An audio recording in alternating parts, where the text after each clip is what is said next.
While we hope you've never had to experience it, you're no doubt familiar with the idea of an audit on your personal or corporate tax return. But you may not be familiar with an audit of your qualified retirement plan. There are two broad categories of retirement plan audits. Today, we'll focus quickly on two groups of plans that the Department of Labor requires to have financial statement audits by an independent qualified public accountant, or CPA. These audits are based on a plan's participant count, or if the plan holds non-qualifying assets.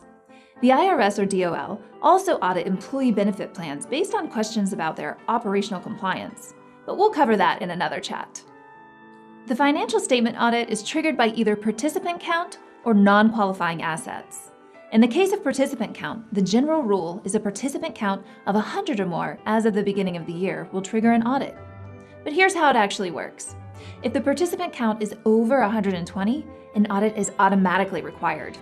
But if it's between 80 and 120, then the plan must engage an auditor if it did so in the prior year. We can help you navigate the 80-120 rule based on your annual IRS Form 5500 filing information. For purposes of the 100 participant rule, a participant is defined as an employee who's eligible to participate in the plan, and any former employee who still has assets in the plan.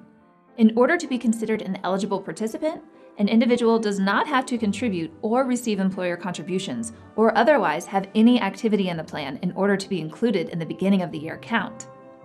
That's important because it can include former employees if they still have an account balance.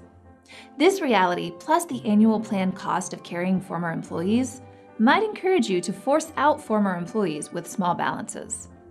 The Department of Labor also requires small plans who have less than 95% of their assets in qualifying assets to obtain an audit, unless those assets are adequately covered by an ERISA fidelity bond.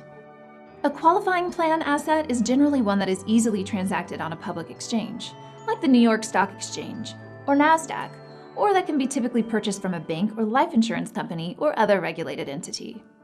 Non-qualifying plan assets are investments in things like real estate, coin collections, fine art, a private business, or other assets whose value is not easily determined.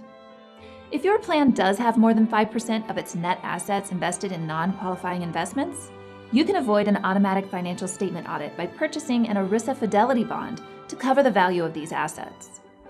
Remember, the audits we're describing here are financial statement audits performed by CPAs, not employee benefit plan audits conducted by the DOL or IRS. In any case, it's always wise to establish and maintain a prudent, professional, documented process to manage your retirement plan and to follow it.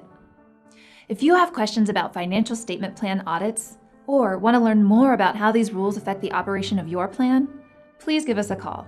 We're here to help.